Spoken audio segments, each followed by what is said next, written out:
우리가 1편에서 탐구한 히데는 항상 보는 사람을 즐겁게 하는, 나아가서 자신이 받은 영향을 조합해 결국 자신만의 새로운 무언가를 뽑아내던 인물이었어요. 92년에 발매되는 단독 사진집 무원격도 같은 맥락으로 보시면 될 것 같은데 지금은 중고품밖에 없는 작품이거든요. 여기서 히데는 온갖 기발한, 때로는 기괴한 모습을 선보이면서 X 이상의 독창성을 실험합니다. 챕터 이름도 사디스트의 우울, 그리고 뭐 자기 중심적인 정물 이런 거라서 저 같은 소시민은 해석하는데 아주 오랜 시간이 걸려요. 음악적으로도 그랬거든요. 히데는 단순히 기타가 아니라 소리 전체를 봤어요. 그리고 이거 해보고 저거 해보고 막 조각조각 따따따 부숴보고 따따따 마음에 들게 다시 조립을 하는 거죠. 새로움에 자신의 색깔을 더해서 자신만의 물건으로 만드는 건데 그 모든 호기심을 발산하려면 사실 솔로는 피할 수 없는 숙명과도 같았다. 그리고 히데는 그 꿈을 함께 실현할 파트너를 찾게 되는 거예요. 지금까지도 히데 관련 영상에 무조건 등장하는 이나다 카즈이코라는 프로듀서가 있었거든요. 이분은 93년에 발표되는 엑스제팬의 노래 아트 오브 라이프의 프로그래밍을 맡았고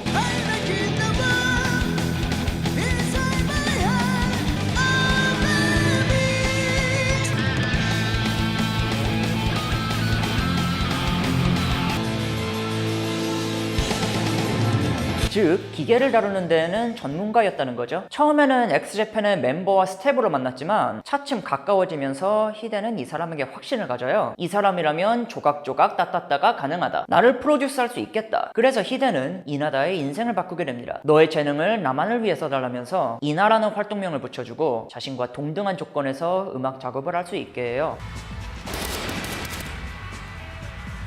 이거를 보시면 알겠지만 히데는 특유의 인망으로 자신의 사람을 끌어모았어요. 타이지가 나간 엑스제팬에도 새로운 베이시스트 히스를 소개시켜주고 기어이 1994년엔 솔로 1집 Hide Your Face를 발표합니다. 이거는 온갖 조립과 해체를 반복해본 엑스에서는 할 수 없는 히데만의 작품이었죠.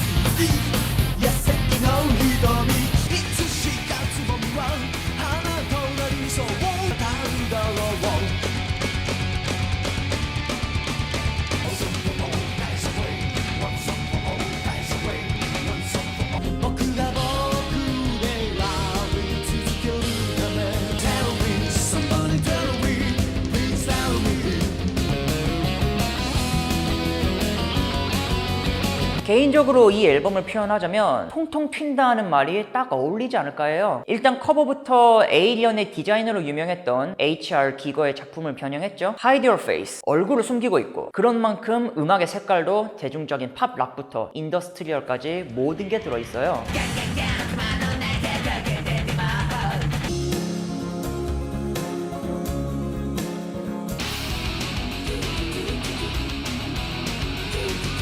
총 16개의 트랙 중 1번, 6번, 10번과 16번을 연주곡으로 배치했죠. 얼마나 치밀하게 앨범의 이음새에 히데가 신경을 썼는지 알 수 있는 부분이라 생각하는데 싸이 커뮤니티라는 합성어에서도 히데의 센스가 드러나지 않습니까? 그리고 I's Love You 같은 경우는 I Love You를 비틀어서 Ice로 만들고 여기에 또 다른 의미를 부여했다는 해석이 있더라고요. 미국에도 이런 가수가 한 명 있었잖아요.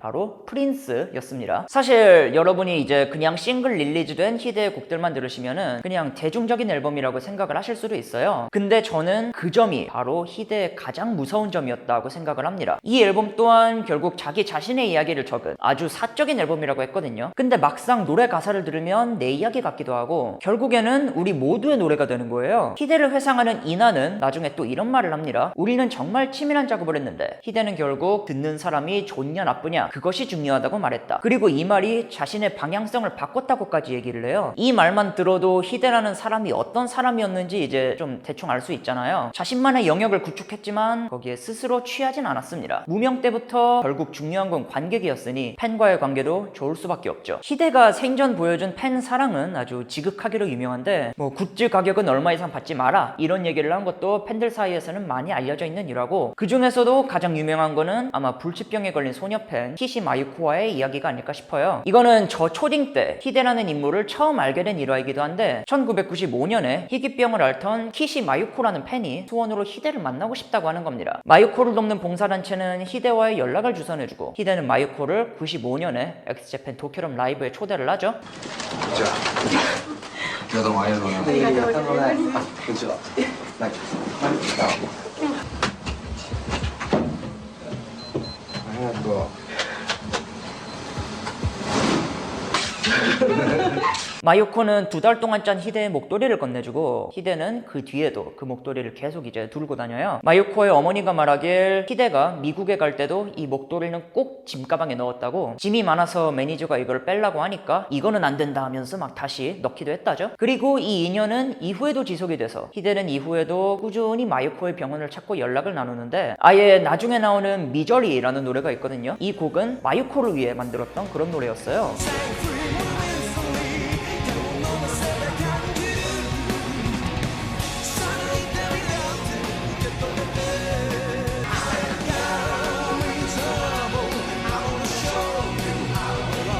그리고 이후에는 골수 기증도 하고 싶은데 어떻게 하면 되냐고 연락하기도 하고, 그냥 우리가 뭐 흔히 다른 사람들 얘기를 할 때면 파도 미담, 파도 괴담 이런 얘기를 하잖아요. 파도 미담의 대표적인 아티스트가 히데였다고 보시면 돼요. 하지만 단순히 미담으로 이 시기에 이야기를 채워가느냐? 또 그렇지도 않습니다. 1집 이후로 히데는 새로운 레이블을 만들고 레이블의 한계를 넘어서 의류사업, 헤어살롱까지 만드는 등 아주 엄청난 활동을 벌여요. 그리고 장발 또한 벗어 던졌죠. 우리가 지금 아는 짧은 머리 히데가 되는 건데, 초기에 어떻게 보면 무섭던 이미지를 벗고 완전히 팝 아이콘으로 거듭나는 거예요. 단순히 락스타로 남기에는 너무 많은 시도를 하는 사람이었습니다. 그러니까 뭐 공연도 단순한 콘서트가 아니고 좀 더 넓은 개념의 쇼 같은 느낌이었죠. 히데는 자신의 2집에서 그 성장을 보여주는데, 이 2집은 비단 음악적 성장만이 아닌 어떤 히데 자신이라는 사람의 아이덴티티를 정의하는 그런 느낌의 앨범이었어요.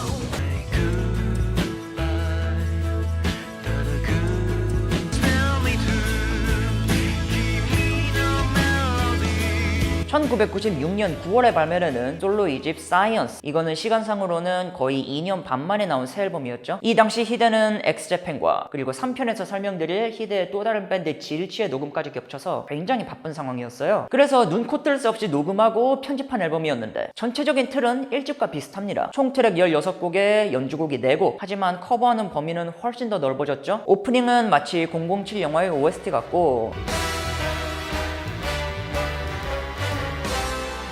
히데는 자신의 음악을 스스로 사이보그 락이라고 정의했는데, 이 말인 즉슨 인간과 기계의 소리를 융합한 음악이었다는 거거든요. 뭐 그냥 이미 존재하는 음악에 멋있는 수식어를 붙인 거 아니냐고 하실 수도 있지만, 이 당시의 각종 자료를 살펴보면은 히데는 자신만의 어떤 분해와 조립 과정을 사이보그 락이라는 단어로 설명한 듯한 그런 느낌이에요. 이거는 1집처럼 곡 하나보다도 앨범 전체의 흐름을 봐야 그 진가가 드러납니다. 그리고 히데의 보컬을 비롯한 전체적인 자신감도 확실히 이때부터 고양되었다고 하고 고요.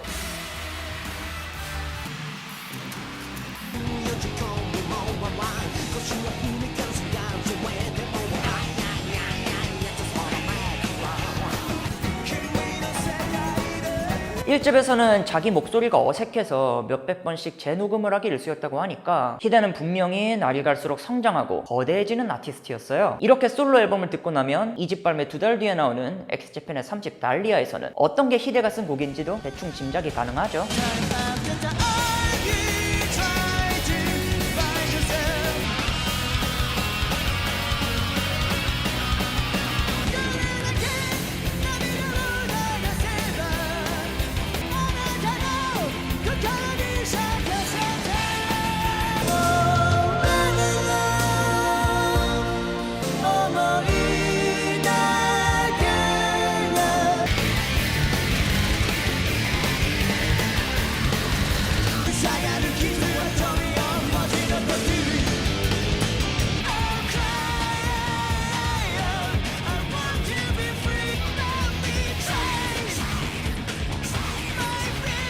히데의 솔로 1, 2집은 모두 발매와 함께 오리콘 1위를 차지하면서 상업적으로나 비평적으로나 모두 성공해요. 근데 이때 히데는 엑스제팬에 있어서도 요시키와 함께 기둥 역할을 했잖아요. 토시는 사이비의 세뇌가 되었고 파타와 히스는 그저 팀의 흐름에 몸을 맡겼습니다. 솔로 활동만큼이나, 아니 어쩌면 솔로보다 더 엑스를 소중히 여겼던 히데. 하지만 밴은 점점 가라앉고 있었죠. 1997년에 보컬 토시가 엑스제팬의 탈퇴를 선언해버리는 거예요. 나는 악마의 음악을 하고 있다는 사이비 세뇌의 여파였는데 히데는 이때 끝까지 남아서 토시를 설득합니다. 화도 내봤다가 설득도 해봤다가 탈퇴 말고 다른 방법은 없겠냐면서. 하지만 방법은 없었고 그간 많은 문제를 중재해온 히데였지만 이것만큼은 막을 수가 없었어요. 그리고 밴드의 해체가 결정되고 히데는 기자회견을 끝마친 뒤에 펑펑 울었다고 하죠. 본인의 말로는 이건 팬들을 향한 배신이라고, 일본 사람들이 무언가 아쉽거나 화나는 일이 있으면 분하다고 하지 않습니까? 이때 히데가 분하다 하는 말을 계속했다고 하죠. 멤버 중 솔로로 가장 잘 나가던 히데가 해체를 제일 극렬하게 반대하던 그런 아이러니. 이때에도 히데는 팬들을 달랠 두 가지 선물을 준비하는데, 먼저 바로 해체하려는 멤버들을 설득해서 기어이 엑스제팬의 마지막 콘서트를 개최해요.